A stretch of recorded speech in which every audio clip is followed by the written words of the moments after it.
AviationSource got the opportunity to sit down with the CEO of airBaltic, Martin Gauss. From where the airline is now to the future, he has given some strong insight via this exclusive interview that you will now see. Welcome to this special edition of The Inside Story.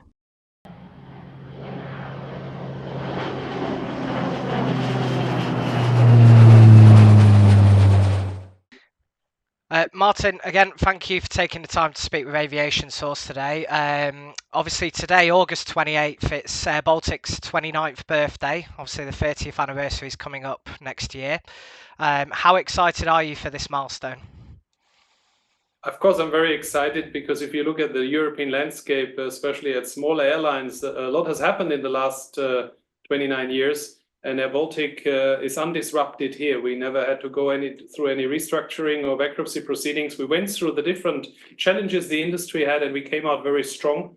We just reported record results again for our half year. So I'm very proud that airBaltic has developed to what it is today. Looking back, and my time in the company is already nearly 14 years, so I had a big impact on it. It makes me proud.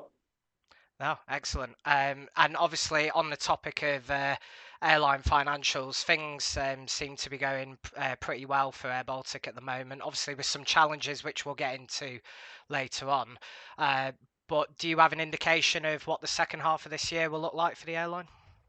As you know, that when we do financial results, we give guidance, and I can refer to the guidance we give, but not saying more. So what we reported was that we see good bookings going forward, while we see a pressure on yield. So that's something we said. But we maintain the guidance which we gave, and we narrowed it to the year end on the revenue side, on EBITDA. And so therefore we are looking positive into the future. We still need to see that the industry is coming out of, for us, out of COVID and then a war once COVID came to an end. And there's still an impact geopolitically because we are at a border which we can't cross the airspaces there. So that's a constant impact. And despite that, we reach new records. And that shows the flexibility airBaltic has shown in the last years. It's very good. And if we now say what's coming, we are doubling in size in the next 5 years from the order book, the only airline which can do so, coming from 50 aircraft to 100. So we have a lot to come. If we now say, okay, the situation which I just described could normalize, then I think we have a very bright future ahead of us, because I think we found the recipe for success. Otherwise, we couldn't show these numbers. Yeah, no, of course. And I think obviously a big part of that growth strategy has been the A220-300. Could you give us a bit more insight in how important this aircraft has been in terms of the growth for the airline? I think it is the key as the largest operator of the A220-300 in the world, as the launch operator of that aircraft in 2016.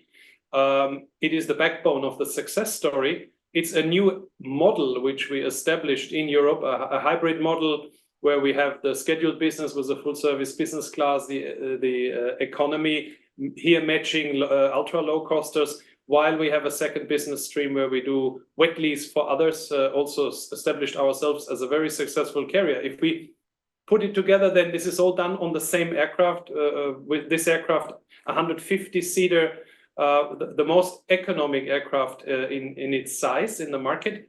And we took a decision in 2012 to buy this aircraft. So this is how long it goes back, how long it took for the strategy to develop to what it is today.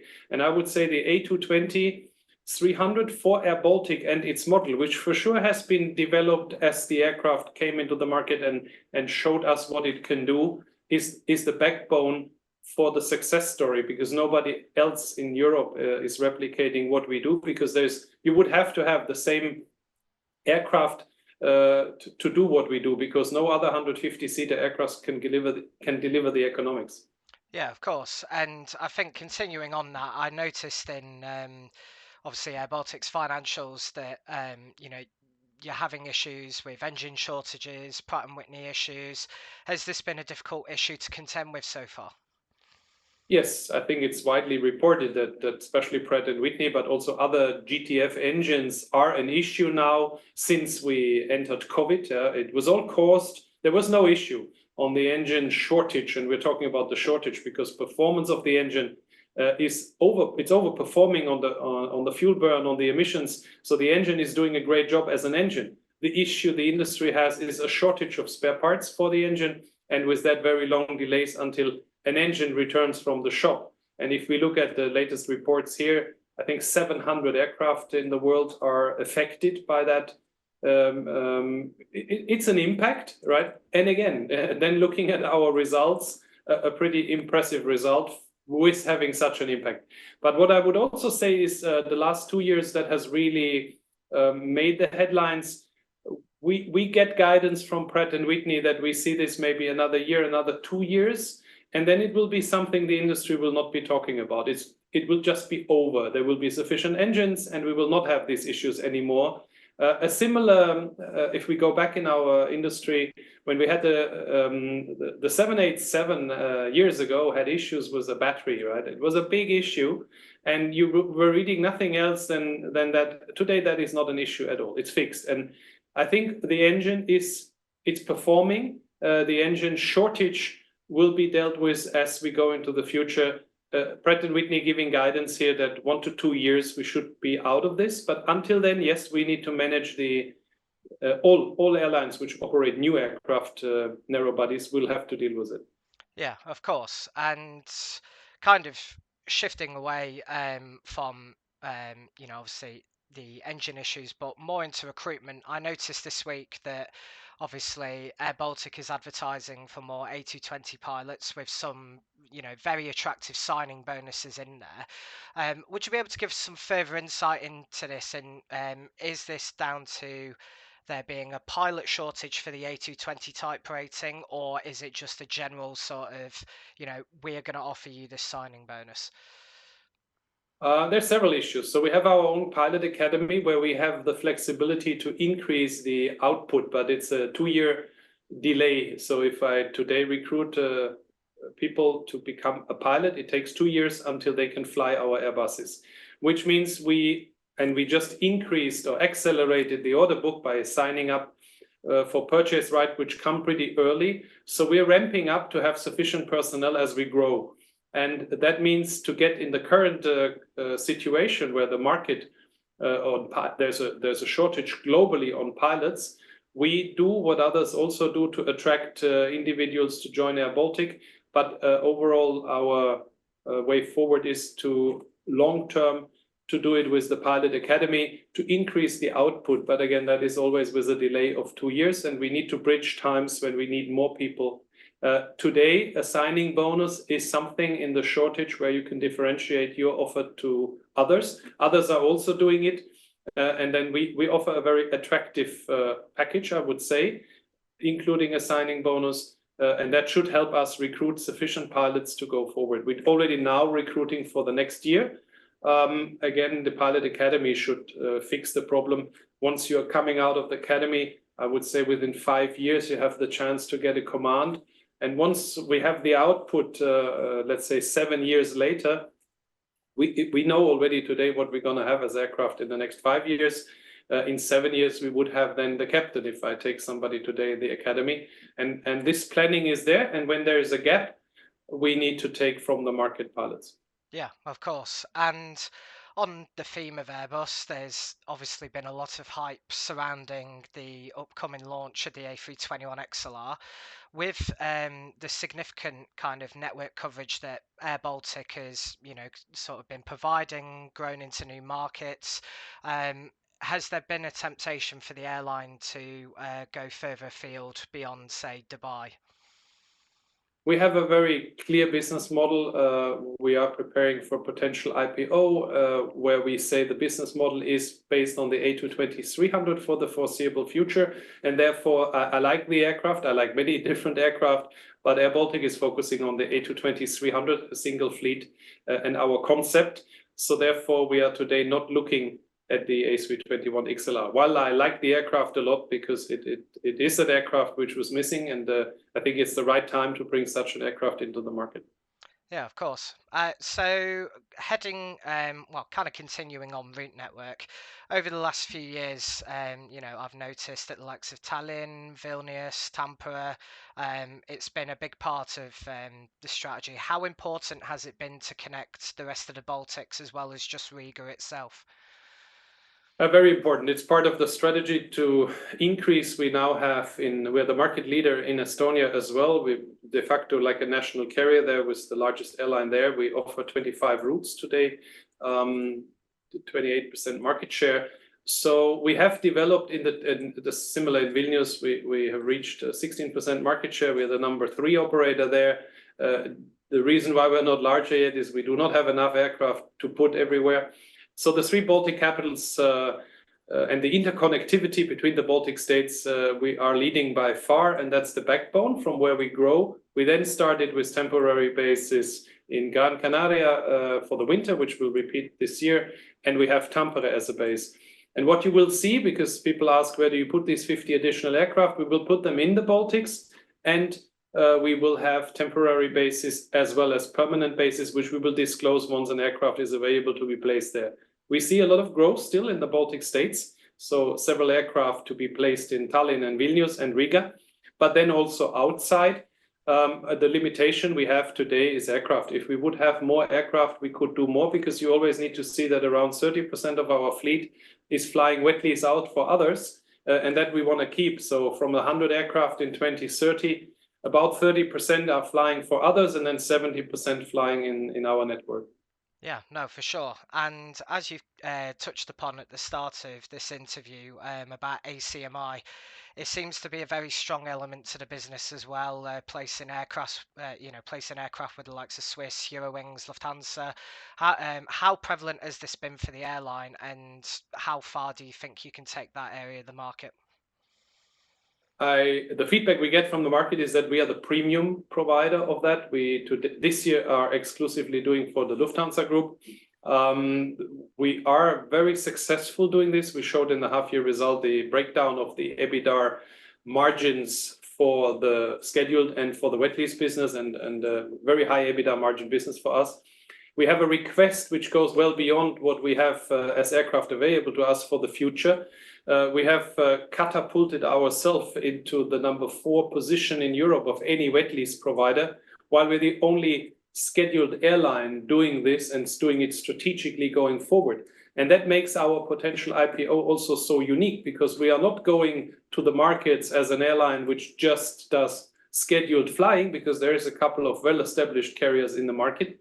We do a mix out of a high EBITDA margin wet lease business combined with the full service legacy approach, which we have if you look at our scheduled business. And as we connect both of them, so the crew can fly Riga Zurich as an airBaltic flight with our livery, with our uniform, and then it flies a flight for Swiss. And in the evening, it might return back into our network. That is something unique, and the service quality we deliver is not reached by others. So therefore, we have established ourselves as a premium provider in the wet lease market, and that request for more aircraft to be placed with airlines is there. And therefore, strategy is clear, airBaltic having 2 business streams, and the package in total is the story of airBaltic, which is a unique story in Europe, because to my knowledge, no other airline is doing that in Europe. Yeah, no. No other airline is doing both businesses to this extent. Yeah, no, sure. Awesome. So kind of moving specifically into the UK market, you may have seen a news from London City Airport about more departure slots becoming available. Obviously, as you've kind of alluded to, the strategy of the business is, based all on the A220-300. Has there been any temptation to go for the -100 in the future to kind of service that route from the Baltic states? In 2012, when we signed the first contract, we had option to switch to 100s as well. It was always debated in the first years, and once the 300 came in 2016 and we started operations, we already saw, because Swiss took first delivery of a 100, we saw the differences. And from us commercially, while London City would actually be the airport we would love to serve, it would not make economic sense for just that one airport to have a 100. So I would say that London City should make the runway a bit longer. No, maybe the A220-300 one day gets certified for London City, then we're going to do it. But we are not looking at the A220-100. We want to keep the simplicity to a maximum, and therefore we can't serve. For the same with Florence Airport, also very interesting, also limited to the A220-300. Otherwise, all airports are doable for us, and the economics of the 300 against the 100 with 35 seats more, it doesn't make economic sense unless you're a sole operator which can use an aircraft to operate these airports, but then that wouldn't fit to airBaltic's overall strategy. Yeah, of course. And within the UK market, you know, forgive me for asking, but I have to, you know, as it's my job. But obviously, I see, you know, if you're looking at the main commercial scheduled operations in the UK, airBaltic serves Aberdeen and London Gatwick. Is there any plans to expand further into the UK market outside of those two destinations?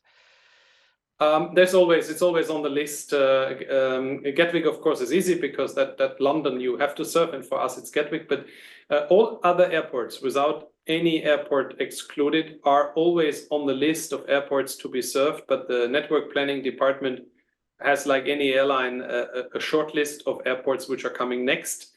And once they come up and say that is supposed to be a profitable route, we would start it. So there's nothing specific about the UK. It's just if network planning says there's a market, then we would serve it. And the evaluation of a new route is always based on a business case where you take into consideration the passenger streams between cities, but then also the stimulation effect you could have, competition, seasonality, and all of these factors come to the airport itself, right? If the airport is having a favorable marketing support, so all these standard things which are the same for all airlines, and then airBaltic comes to a decision to open a new route, and there's no limitation on opening more routes, but we have nothing to announce today. Okay. Moving to sustainability. As you well know, there is obviously the industry target of achieving net zero by 2050. Do you think that's a realistic target? And is there anything else the industry needs to, you know, kind of do right now to ensure that the longer term goals are met? Yeah, it would not be mature to say we will not reach such a target because we have just agreed, I think, in Boston 3 years ago to do it. So I do see that the industry in the next 26 years is achieving it. We as an industry today do not have all the answers to the technical solutions because they will be coming from people in the future. But if we think about the 26 years back and the technology development the world has seen, we didn't have iPhones, we didn't have mobile phones. No, mobile phones just came. But a lot of things didn't exist. I trust that we go for sustainable aviation fuel, and we do things like airBaltic did. We invest in latest technology aircraft. So that's the immediate steps. Then we go for sustainable aviation fuel, for hybrid, for electric. But I think what we will see in the next 26 years is aircraft which will have a different technology, which today is not even discussed. Because one morning somebody will wake up somewhere in the world and have the solution. Because if we look at Tesla or electric cars, right? There was one man who says, I believe in this idea and I'm going to build electric cars, Tesla. And he did it, and he became the most valuable car company in the world. That is not 26 years ago. That's a lot less. So if we say from today into the future, we will have aircraft which fly without emissions. But the step there will be what we have done. We have one of the youngest fleets in Europe, and with this, the most sustainable, what you can fly today. But yes, we are still burning emissions. So sustainable aviation fuels is one way to get there, but it's not the solution forever. So technology needs to come in. I'm very positive that 26, which year is it? 2050. In 2050, we will have a complete different world on anything we see today. I'll not be speaking into a Zoom camera like today to talk to you. There will be complete different technologies available, and passengers will fly on aircraft, and they will think about times when an aircraft was producing emissions. And they will talk about it, that there were the people at the time when they had emissions on flying, yeah? Because people will fly across the globe and they will not have an issue with emissions. So that's how I see 2050. 26 years and looking at technology development, which we have today, the speed is so extreme, and look at the population in the world. There will be one person who maybe today is only 15 years old, and in the next 26 years, that person, having access to all the information the world has, will come up with an idea which will then lead to aircraft not using emissions anymore. We might not yet have the final solution, but we will have it in 26 years. Yeah, no, of course. And a sort of final question, which I always ask to the people that I'm interviewing, is there anything else you would like to say to our readers, viewers, on anything airBaltic that you feel, you want to get across? Yeah, something I want to get across is we are in an environment in Europe where we see a demand for flying more and more, especially for the generations growing into flying several times a year. I love that. I love the freedom we have in Europe about flying. I love the ability of people having disposable income to fly. But what I would also like to remind is to take each flight as a gift, because it comes today at a cost which is really small. And that is a gift that we can do this today. So our industry is not the highest profit margin industry, unfortunately, but we are still somehow managing, and we want to continue to provide that. But what I like, if whoever flies, that he understands that he's transported with nearly 1,000 kilometers an hour at minus 56 degrees over thousands of kilometers. And sometimes it comes at a cost which is less than the local transportation to get into the city center. And that is something where everybody who uses an airplane should remind himself of what a gift it is to be able to use an airline. And we as airlines providing that freedom to people. And we are providing it to the generations to come, because we do everything that it stays this exclusivity to take these long distance trips in this short time by air. That's our industry, and sometimes I just want to remind people that this is something, it's a gift, I would say, to be able to do that in our world today. Thank you for watching this interview. We hoped you enjoyed it. If you did, be sure to hit the like button on this video, comment below your thoughts on airBaltic, and be sure to subscribe to the AviationSource channel so then you never miss a video. Once again, thank you for watching this special edition of The Inside Story, and we will see you in the next video.